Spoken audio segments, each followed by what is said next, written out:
Travelling towards Phillip Island, we go through the town of San Remo and come up towards the bridge that's built for the traffic to travel from the mainland towards Phillip Island itself. And this is the bridge. We liked our caravan spot and the location on the island. We've been very lucky so far with where we get to stay.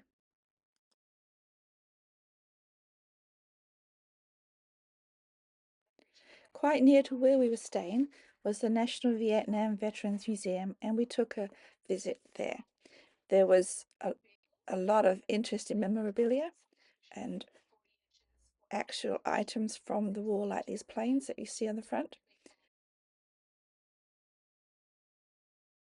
Once inside, there was a National Service Honour Roll and also a memorial to the Australians who gave it all and those who lost their lives during this terrible time. Additionally, there was uniforms and rations, samples, and aeroplanes and helicopters, and a variety of amazing items in there. It was well worth the visit. There is a lot to see at Phillip Island, and one of the places we went to was the Nobbies.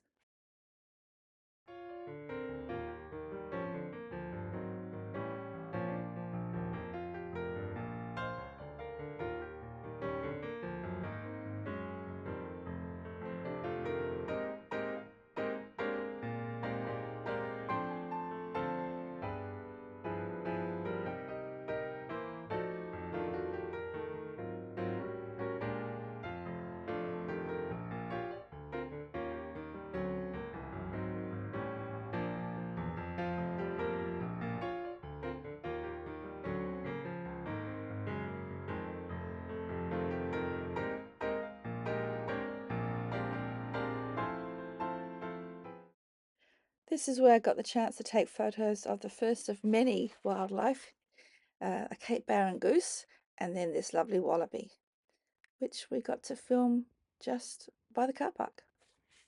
He wasn't at all bothered by the people around him.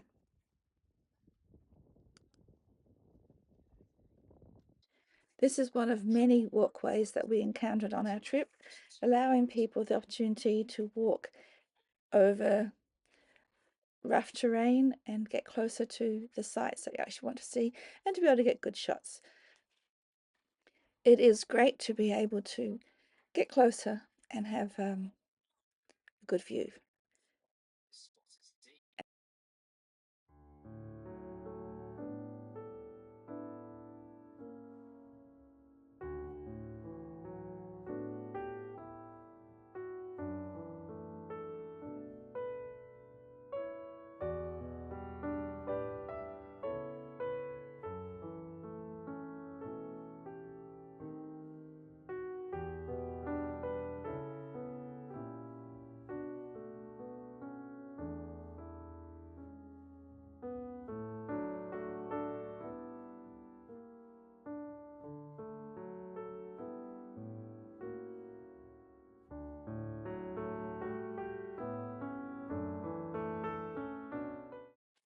This has to have been the highlight of my trip to Phillip Island, was the opportunity to see the penguins on parade.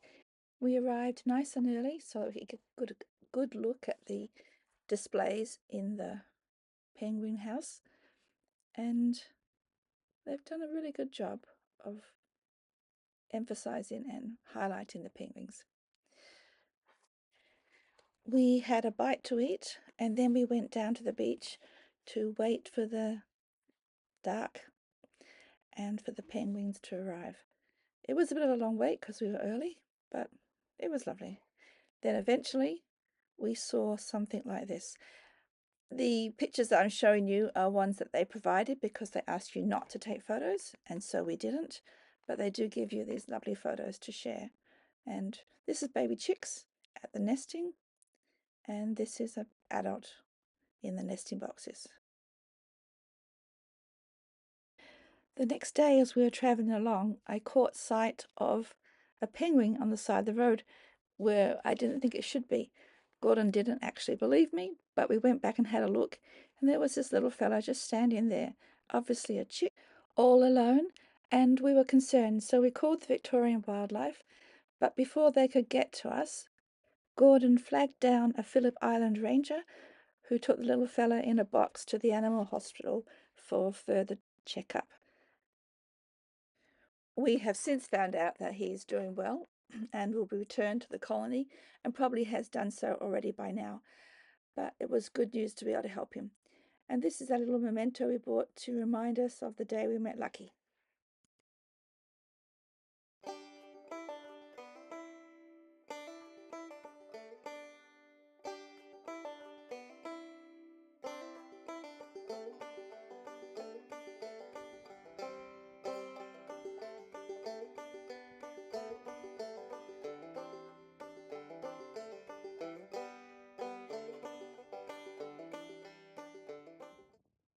Those who know me will know I like chocolate, and so this was a must visit.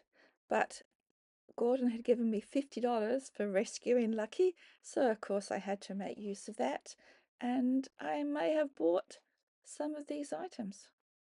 Yum.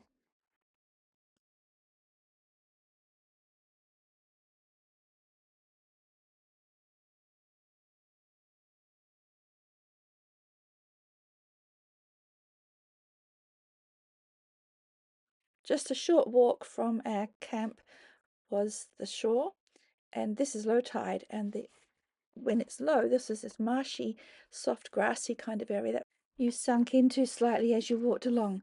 There were also deep pools, rock pools, I suppose, where you could find crabs, although the one we saw was camera shy and disappeared before I got his picture.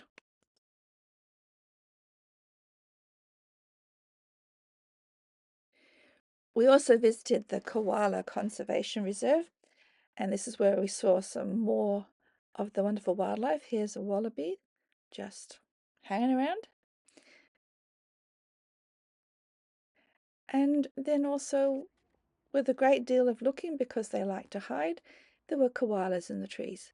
And we got some good photos at times, but it was a little challenging, that's for sure. Then there was some information about the koalas, which I found very interesting.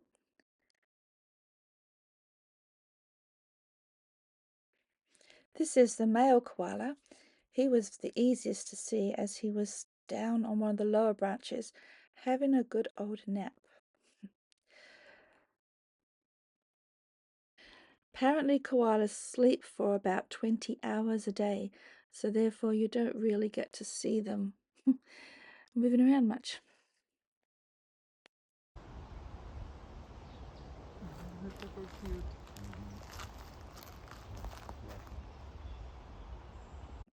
As an extra bonus, we got to see Kenny Echidna. At first, he was a bit far away from us and ran to the bushes as other people walked by, but we waited a little bit and he came out again, and we were able to see him close up and got some really good shots. It was lovely.